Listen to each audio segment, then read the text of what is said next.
Hi, my name is Jordan Feigenbaum with Barbell Medicine. I'm a doctor, competitive lifter, and I've been a strength coach for over 15 years, and this is Lift Support.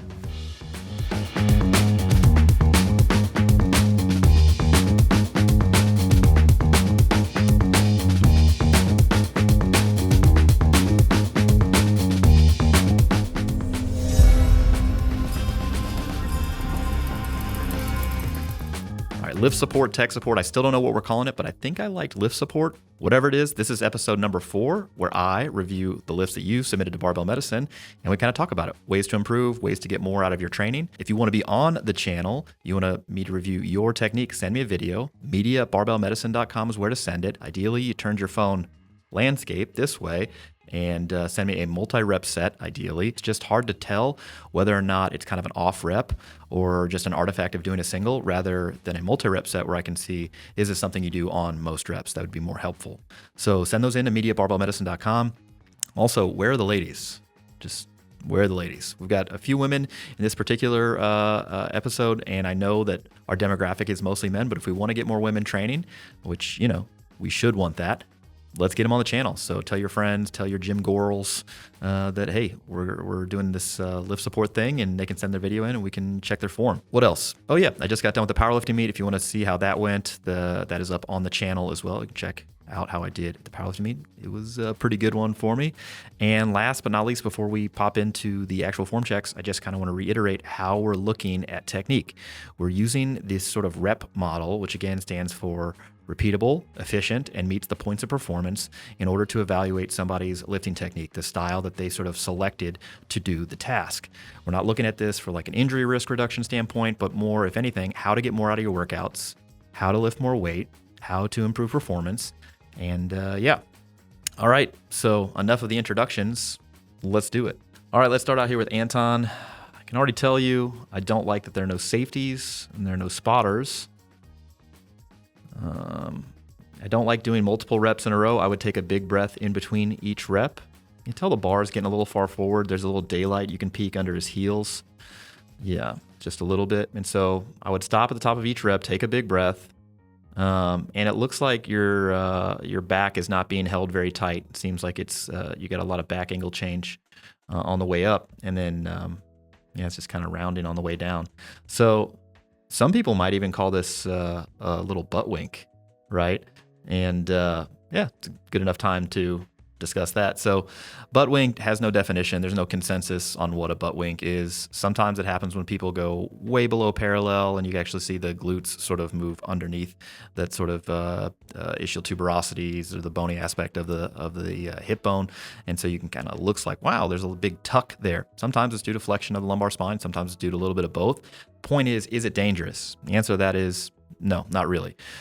People have been picking things up off the ground, lifting things with the spine out of neutral for a long period of time. I'll actually link an article to this that I wrote a few years back in the description below if you want to kind of go into the research on this. And then further, it doesn't necessarily look like that increases the risk of like not only back pain, but disc herniation, other sort of weird things you might pick up on imaging. And then the correlation of that to back pain, that's a whole nother discussion we'll have to get into. Point is, what do to improve efficiency? So thing one, I would definitely try to use safety arms if you can, or spotters if you have access to those. Two, because the heels were coming up on a few of the reps, I saw daylight underneath the feet. I would definitely try to maintain balance a little bit better. It seems like what's happening is the bar is going forward of the midfoot. That's your balance point on the way up, and some of that's due to sort of losing tension on the way down. So what I would probably do in this particular situation, at the top of each rep, I would do a mini crunch, try to take the bottom of your sternum, your xiphoid process, crunch that to your hip, then take your Valsalva, so lock everything in there, then maintain that sort of position during the descent, do one rep at a time, reset in between each rep, and then see if that fixes things. If not, you might need to adjust the stance width or toe angle. But yeah, I think that would kind of address all the stuff that I saw here outside of the spotters. All right, next squat. This is Matt Crawford. Also, when you're filming this stuff, guys, ideally, I can see all of the weights and all of your body in frame. I'm kind of mesmerized by the ropes in the background. All right, so this looks like kind of low bar-ish. Yep. There's a lot of knee movement forward at the bottom. Just compared to what I would want for max efficiency. That one was better. Yeah, that one, you still see the knees kind of jut forward at the bottom. Yeah, some people call that knee slide. Okay, so the same thing. I also saw, if you, let's watch this again while I actually talk over it. So when he squats down, you actually see the sort of back kind of go into a little bit additional extension. So that just tells me that the trunk isn't really locked in into where it should be, as tightly as it should be. And so I would still do that mini crunch that I cued Anton on. So try to pull the sternum down to the hip, then take your big breath and maintain that during the whole duration. And when we watch these squats, we see the knees kind of keep creeping forward all the way down, and sometimes abruptly so at the bottom. Not so much where he loses balance. I'm looking at the heel that I can see on the far side. Doesn't seem to come up, so balance seems to be good. But I would try to get those knees there sooner. So about halfway down, try to get the knees where they need to go. Pretty good squats, though, overall. All right, this is Tegan. Actually, I think we have 2 videos of him. Now, he, as I recall correctly, he said that his shoulder was... he's suffering from some, I think he called it frozen shoulder, which I don't think he has because he can move his shoulder. And we actually have a bench video from him coming up. So I wouldn't call it frozen shoulder, but might be having some shoulder discomfort. It's difficult for him to get under the bar. I don't love the back angle in general, like viewing from the back. You can see like, is the bar centered and stance and stuff like that.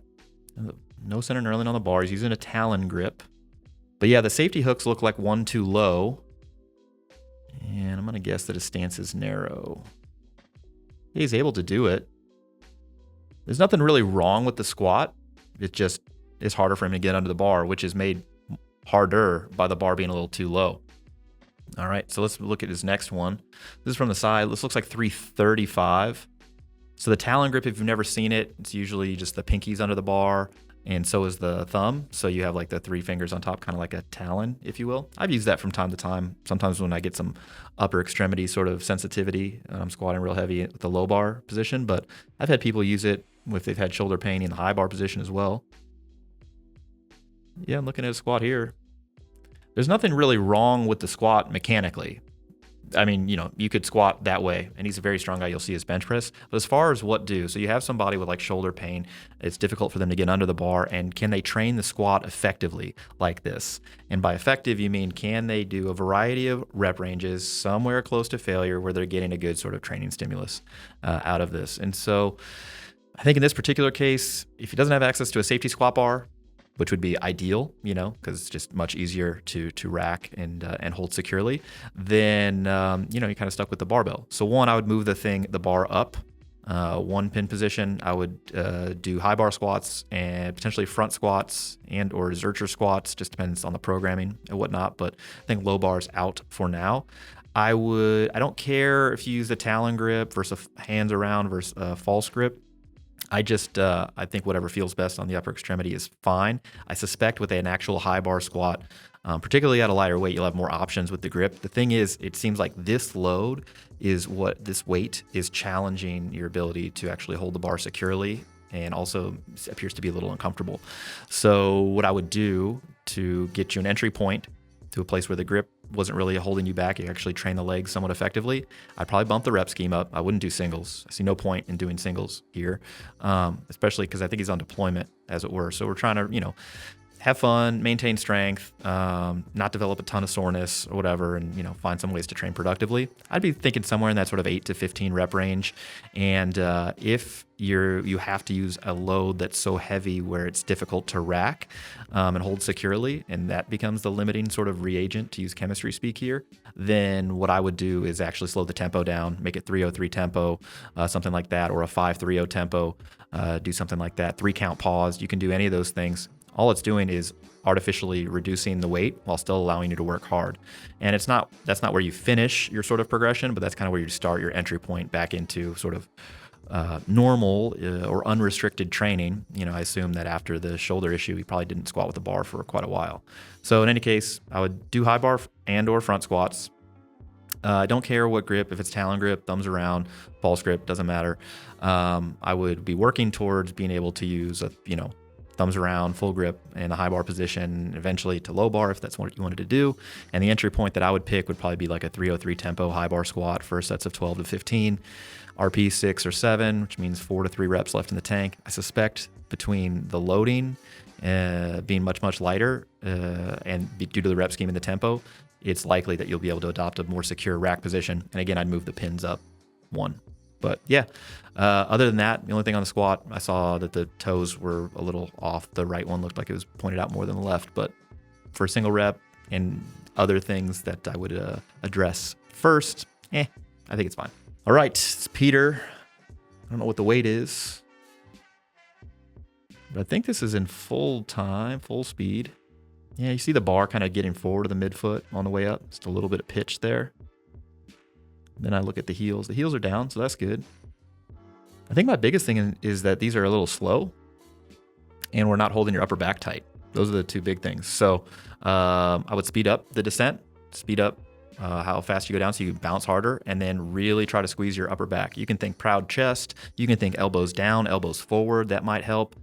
You could think squeeze everything that you have conscious volitional control over in your upper back. Some of those things may work. But yeah, those are the 2 big things. You got to go faster so you bounce harder out of the bottom, and then you got to not lose your upper back just a little bit where the bar drifts forward to midfoot. Other than that, from this angle, look pretty good. All right, this is Matt. Not the greatest angle. I think this is 90 kilos, 198. Like Blue Man Group. No shoes. Yep. See a little back flexion at the bottom. Able to keep the feet on the floor pretty good. Back looked good, better on the second. Well, there it is again. Yeah, I don't, again, love that there are no spotters or safeties, but, you know, you got to do what you got to do. We're going to watch this again. Okay, cool. Let's watch this again.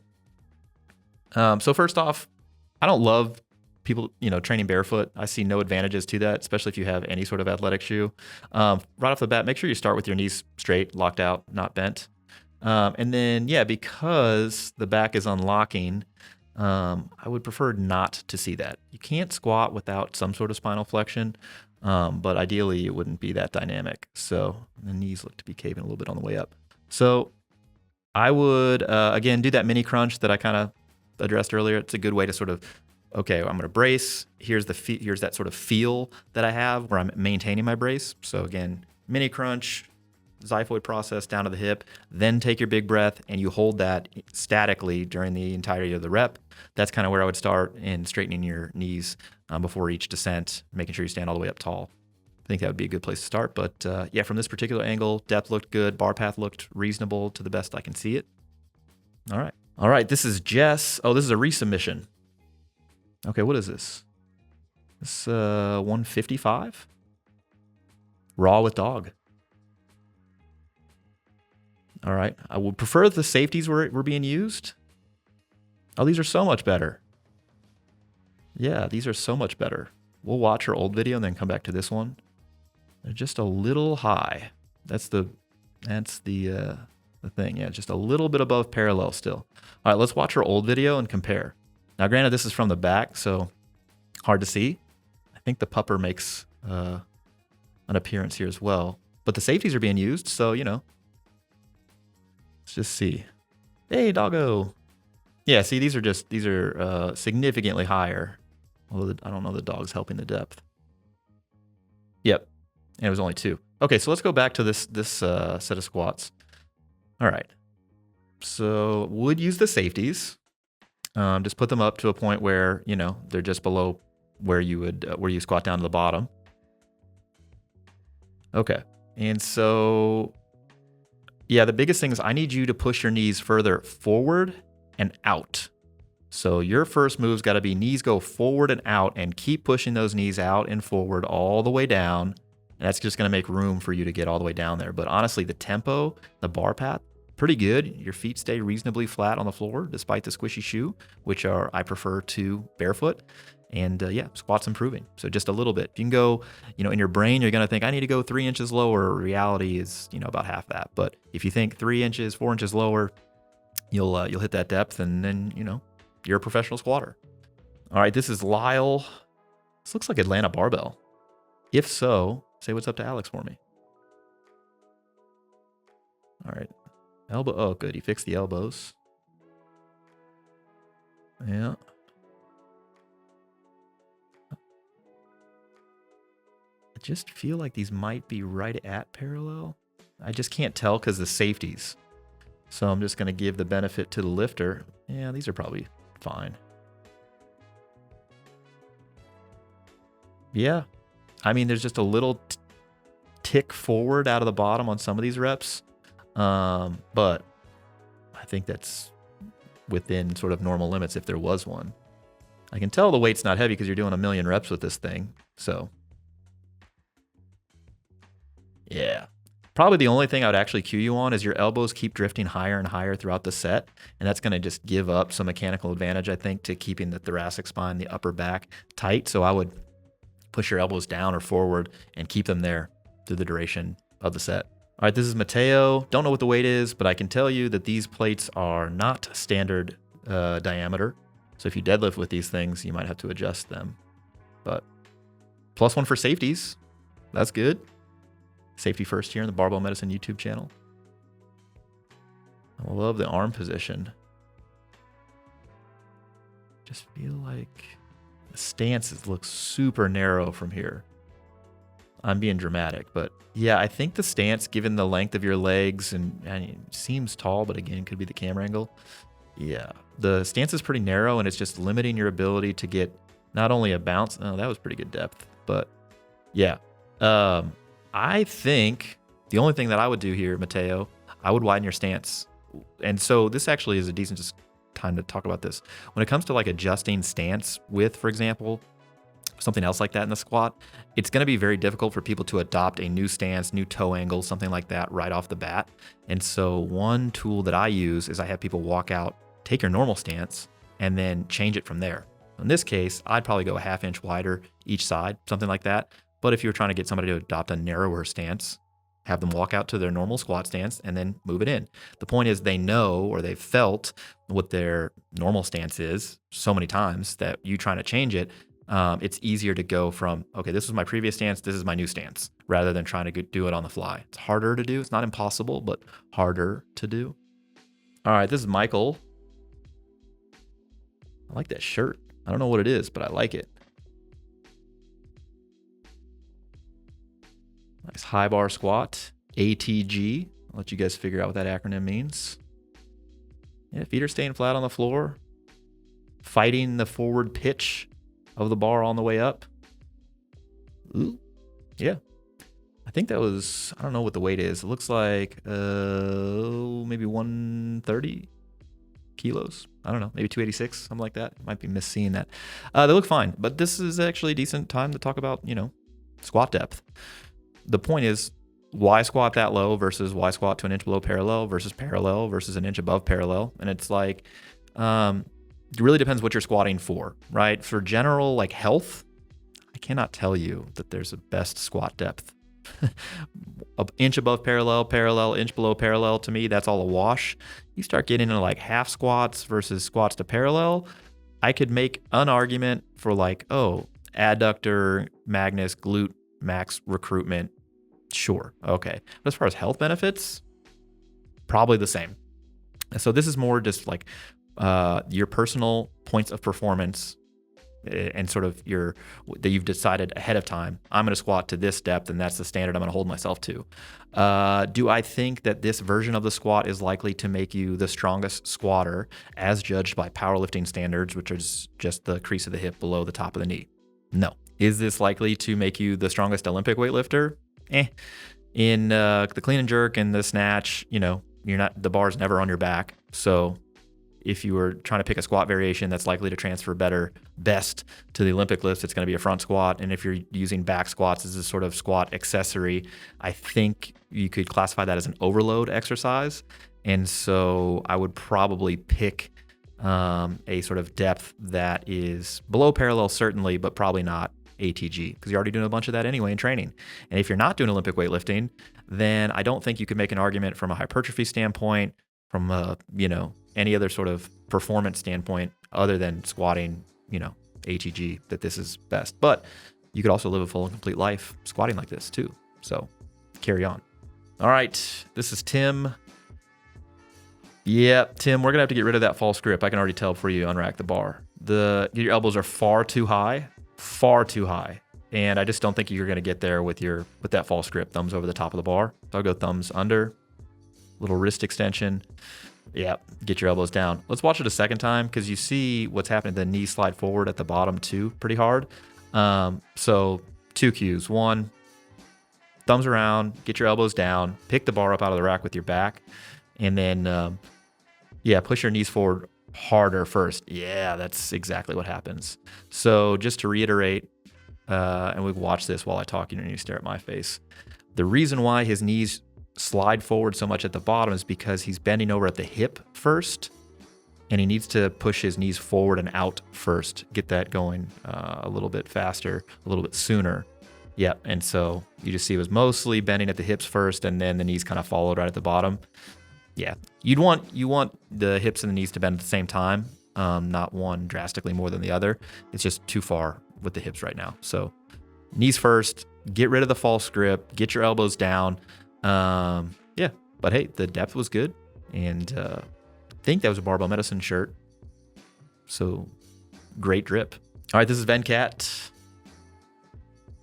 Don't like that there are no spotters.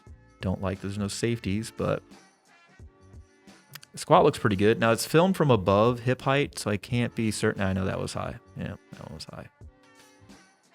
Yeah, that one was high. You can see the knees caving in on the way up. Feet stay mostly flat though. Yeah, the bones of this squat are pretty good. It's just that, so 1, I think the weight was a little challenging.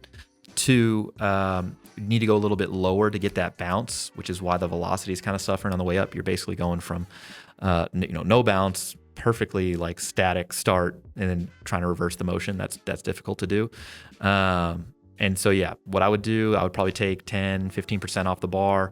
I would first get probably about 2 inches lower than where you think you need to go. And you can do that either just committing to going lower. It could be knees going forward and out. That can be all good. That's probably how I would start with it. And then once you do that, then I would try to speed up the descent to where you can bounce harder out of the bottom. And then the velocity on the way up is gonna be a little bit better. And then also use safeties and or spotters. All right, that's it for squats. If you're liking the video so far, comment below. Also, you should comment, what do you think the heaviest bench press is going to be in this particular video? I will tell you that it's high. You guys can guess how high. But yeah, comment below. We'll see if you're right. All right, first up, this is Axel pressing. I assume that you're walking forward out of the rack because it's a better way to video this for me. That you don't normally do that. Let's just watch it one time through and then we'll watch it a second time. It's my first time seeing this stuff, so I don't really like the touch and go press. I think you run the risk of the bar path getting kind of wonky, and the press is super sensitive to the bar path being off. So I would do each of them from a dead stop. Even if you're doing a sort of dynamic start where you push your hips forward, lay back, or whatever, and try to throw or heave or launch the bar off of your chest, sort of like the Olympic press, or as I call it, the classic press. I would still do that from a dead stop rather than trying to bounce the bar off your chest like it's almost like a continuous bench press, you know? Anyway, I wouldn't do that. All right, let's go back and watch this again. And we'll just stop with the grip once we get this bar out of the rack right there. Okay, so grip width here, this is kind of this is a compromise, really. The grip width here, grip width on the bench press, it's very analogous to the sumo deadlift versus the conventional deadlift. The wider the grip, just like on the bench press, on the overhead press, just like the wider the stance in sumo deadlift, the easier the lockout's going to be. Your second part of the range of motion is going to be. The narrower the grip on the press, on the bench press, narrower the stance on the conventional deadlift, the faster it's going to be from the bottom, from the start, from the floor in the deadlift, off the chest in the bench press and the press. So it's all a compromise. I personally like a closer grip on the press, a wider grip on the bench press. That's just me. That's kind of how I figured out how to press for my personal strengths and kind of anthropometry. I don't know what it is for you, Axel, but I would probably favor a narrower grip only because I can see that your forearms are not vertical. They look to be kind of canted out like that. Now, you can fix that by externally rotating a little bit I just don't think that it's a super strong position. If you were an Olympic weightlifter doing a bunch of push press and jerks, I probably would favor a slightly wider grip, but not just for like the traditional lifts, the overhead press in this particular case. Also, I would widen your stance. 10 out of 10 would widen your stance, probably an inch on each side. Just gives you a more stable base. And then again, I would do each rep from a dead stop. All right, so now that we've kind of addressed this sort of setup sort of thing, let's take a look at the press. Yeah, hold each lockout too for a beat. Wait for the applause. And then I would do each rep from a dead stop. Because you're doing some layback there, you're just not really getting much out of it. If you use that layback, that dynamic start to launch the bar off your chest each rep, press is going to go up. The problem is each time it's bouncing off your chest right now, you're not timing the layback as efficiently as it could be. And then also the bar path, it's going too far forward. It's literally bouncing off your chest forward because who knows where it's going to go. You're just kind of not in a great place to make it super efficient. So do each rep from a dead stop, hold the overhead position for one count, wait for the applause or the admiration, the miring going on in the gym, widen your stance a little bit. And maybe then after all that, we can play with the grip. Okay. All right. What do we got here? This is Caleb. He's benching 245. Good pause, good bar path. I saw the retraction of the shoulders on the second rep, not on the first rep or the third rep. Yeah. Okay. So just the only thing there from this particular angle, I would retract your shoulder blades, your scapulae. It's probably the plural of scapula, right? I would do that prior to every rep. And so what you should see is that your elbows should remain locked, your arms are straight, but the bar should go down a half inch or an inch. All that's doing is just putting you in a good position to press from, a stable position to press from. You're decreasing the range of motion slightly. I would do that. All right, next bench. This is Matt. I don't know what the weight is. It's in Australia, so he's got to be kilos. Maybe 90 kilos? 198? 87.5 maybe? Don't know. You guys should include the weights when you send them to me. Oh yeah, good arch, good shoulder position. I would just, I don't like doing like continuous motion barbell benching. So I would just hold the lockout for a beat each time. I otherwise have no problems with that.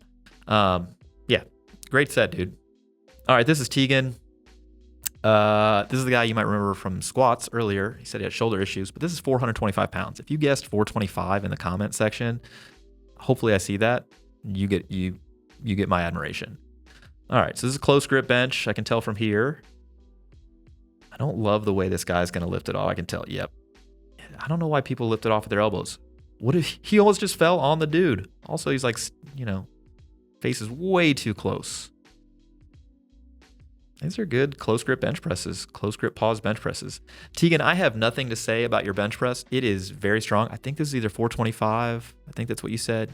And you sent me 445 for a single. You're a very strong bencher, my friend. I have nothing to say to you. These are very efficient. Other than your spotter friend, he's doing his best. Just have him do a normal lift off. That would be fine. And then, because he almost fell on you. And I just imagine if your shoulder's feeling good now, him falling on top of 425 pounds, then subsequently falling on you, feels like that might not be too pleasant. But anyway, thank you for your service. Bench looks good. Make those changes to the squat from earlier and train untamed. All right, this is Max on a bench press. That looks pretty good. This is 205. Shaking quite a bit. And to me, whenever I see that sort of shaking, I'll make it. I just want to look forward off the chest. All right, let's watch it again. So when I see that shaking, to me, that just represents someone who's not super well trained in the bench press. It doesn't mean they haven't benched before. It just means they're still kind of figuring out their leverages, still kind of figuring out how to do the lift smoothly, which is why you get some of the shaking stuff. I kept talking. We'll watch it a third time. All right, let's look at the touch point. Touch point looks fine. I would cue you to throw the bar back further. I also don't see a shoulder retraction prior to each rep. Yeah, so that kind of compromised the third rep.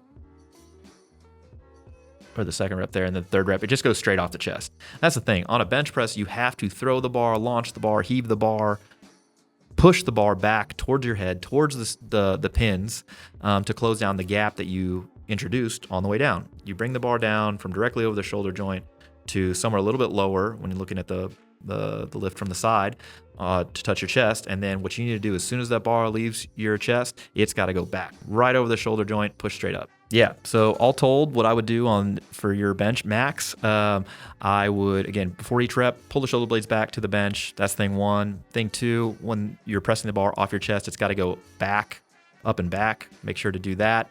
And then three, I would probably start playing around with grip width. I'm not sure that going wider or narrower is the right choice. If I had to pick one, I'd probably start going a little bit narrower.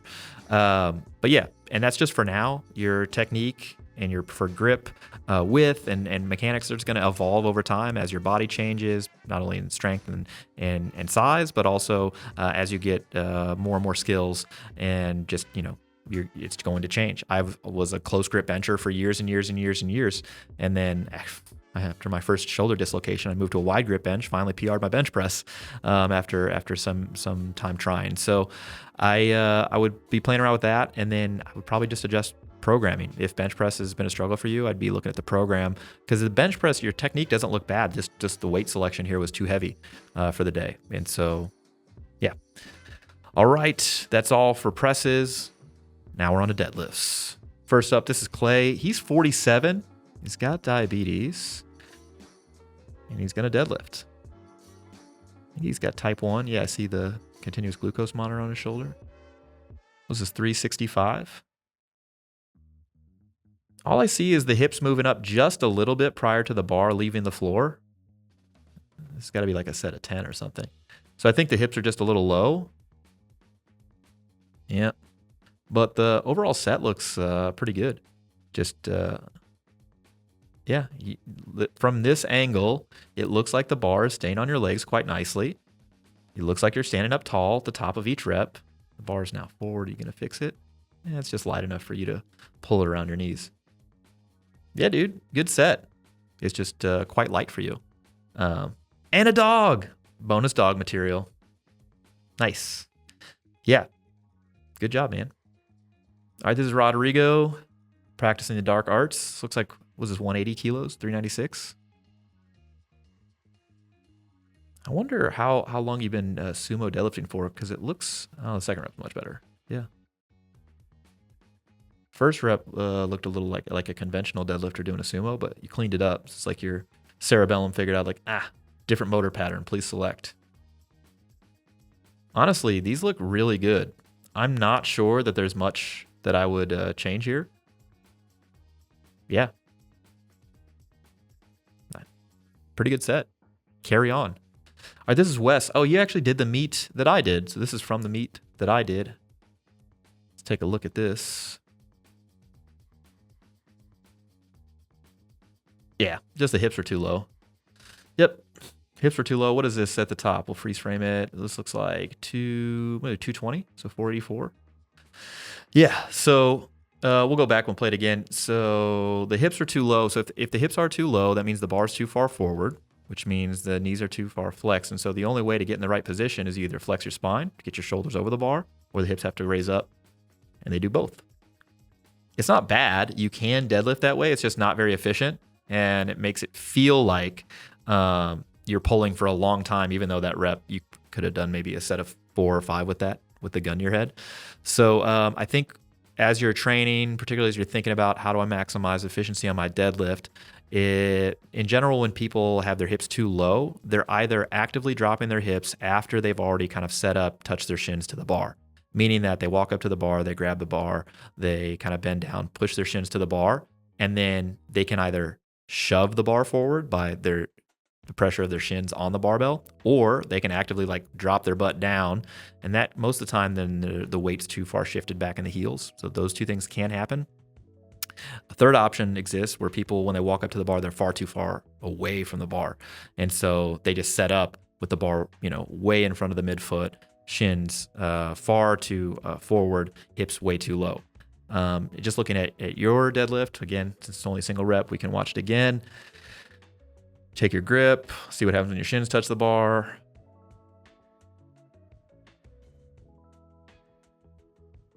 Yeah. So that's one of those things where it's like the shin, there's actually in a decent position, but then you just kind of leaned back, dropped your butt. So I would, in general, cue you to get closer to the bar, 1 inch away when you're standing up straight, without your knees bent. And then that is going to put you in a good position to pull. You would grab the barbell then without bending your knees. So you round your back, push your knees forward and out like you're squatting to touch the bar. Do not move the barbell. Push your knees out into your elbows. Squeeze your chest up. And then if you need like a mental check note, like, am I in the right position? Your knees, the patella, you should feel that in the antecubital fossa, in this little crook of your elbow. You should feel that. And your shoulders, you should feel like they're in front of the barbell. And then if all of that checks out, take a big breath, squeeze your chest up, drag the bar up your legs. All right, this is Rita Kaplan from Israel. Hope everything's okay over there, still deadlifting. I think the last deadlift you sent me, you were doing sumo, so plot twist, she also does conventional. Hips are too low, yeah. The other thing, Rita, I can't tell. It looks like your grip is also a little asymmetrical from this side. It looks like your right arm is outside of where the knurling starts. These aren't bad. It's a perfectly reasonable way to deadlift. You could live a full and complete life this way, but if you want to lift as much weight as possible, I'd probably change a few things. 2 things, actually. But these are strong. Yeah. You do a really good job, even though your hips are a hair low, you do a really good job of just like fighting through it and not reverting to your, back rounding too much, your hips lifting too much. It's just making it harder for you. Okay, so we're rewatching this.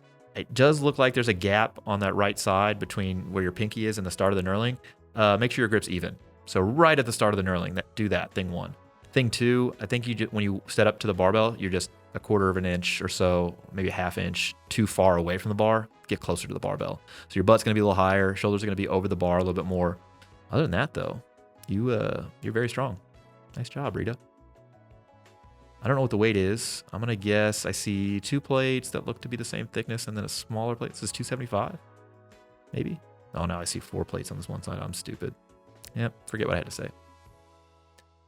All right, this is max. I think this is 435. Looks right. I like the shoes. If you know, you know. Oh, yeah, dude. I think, that was 1 rep. Let's see the second rep. The first rep was great. Second rep's also great. Nice. Is this a perfect set of deadlifts? It's pretty dang good. I hate when the bar rolls away from you, like the platform's, not perfectly level. It's my only complaint with like platforms like this, but looks like he's lifting at home and he did a good job. He got a nice setup. Yeah, last rep, your hips were just a skosh too low, but everything else looked great. Nice set, dude. Really nice. All right, this is Richie. Okay. So bar is too far forward off of your legs. I would also do each one from a dead stop. So just, let the bar settle and then redo it. But yeah, the bar is too far forward. All right, let's watch him again because, man, it was going fast. Yeah, bar's too far forward. So your hips need to go up. The shins will be a little straighter. And then take a second in between each rep to get set because your back, you're not setting your back quite at all. It's just really light for you. So it's not really folding you over that much. And then I would just lose the weightlifting shoes. The weightlifting shoes in the deadlift, people argue about this all the time, like, oh, you use more quads. That's 100% made up. Absolutely not true. If the thing is, it makes it feel a little bit harder because now your foot and ankle and everything's on an incline, and so everything wants to drift away from you. The bar wants to drift away from you. It's just harder to hold the bar on your legs. Doesn't make you any stronger. There's a reason why nobody uses weightlifting shoes to lift world record weights. If it was better, and these people all have access to weightlifting shoes, they would do it. If you're an Olympic weightlifter and you're using the deadlift to get better at Olympic weightlifting, hey man, use your weightlifting shoes. But if you're just trying to lift more weight, and or if you're a powerlifter, 10 out of 10 would recommend getting rid of them. Any reason to use them other than not changing your shoes, like saving time from not changing your shoes, is completely made up. All right, this is Tim. It's a single. The single looked good. Let's watch it again because it's just 1. Tim, next time send me some reps. Yeah. The only thing I would have you do, Tim, I think you can hold your thoracic spine in a little bit more extended position. And I think what's happening is you're looking down, like pretty close to you. So I would look out like 12 to 20 feet. and really try to squeeze your chest up, puff your chest out for me. And then once you hit that in the setup, you feel like, that's as much as I can do. Then take your big breath and go. I don't like taking a big breath before that. It seems like if the purpose of the Valsalva maneuver is to stiffen or make more rigid the trunk, right? And you do that before your trunk is like set well, it's kind of like you're fighting against yourself. So squeeze yourself into that position, angry gorilla chest or whatever, chest out, proud chest, whatever you want. And then take a big breath, then drag the bar up your legs. And I would stare further out so you know, less tendency to kind of round over. All right, last but not least, this is Jacob deadlifting. Looks like a lot of plates on there. Let's just call it 495. Oh yeah, the hips are too low. So you already know what's going to happen. Hips come up, bar leaves the floor. Doesn't look bad. You're able to hold your back in a pretty good position. It's just your hips are too low. Yep. So every rep, that bar goes further and further forward. And what you need to do, instead of shoving your knees further and further forward to get your shins on the barbell, you need to roll the bar back. Yeah. All right, Jacob. So check this out. When you go to set up for your very first rep on your next deadlift, I want you to get 1 inch away from the bar with your shins. So far closer than you think you should be. Walk up to your normal position, get closer. Thing 2, after every rep, the bar is going to ramp off your quads and then up forward of you. So straighten your legs out like you're doing right now, but instead of pushing your knees and shins further forward to touch the bar in its now new, more forward position, roll the bar back to where it's just about 1 inch forward of your shins. Your butt's going to feel like it's crazy high in the air. That's fine. It should feel like that. Your knees aren't going to be straight. They're going to be straighter than they are right now, but yeah. All right, that's a wrap on lift support number 4. Again, I'm Jordan Feigenbaum with Barbell Medicine. Thank you guys so much for watching. Leave a comment below. I got to start talking about something else in the beginning besides just the rep model, although I do like it. And, you know, if we need to have a doctor on the internet telling people it's safe to lift, I'll be that person. In my estimation, it's far more important that you lift compared to how you lift. So let's just get more people lifting. But yeah, like, subscribe, do all that fun stuff. We'll catch you next time. Thanks for tuning in.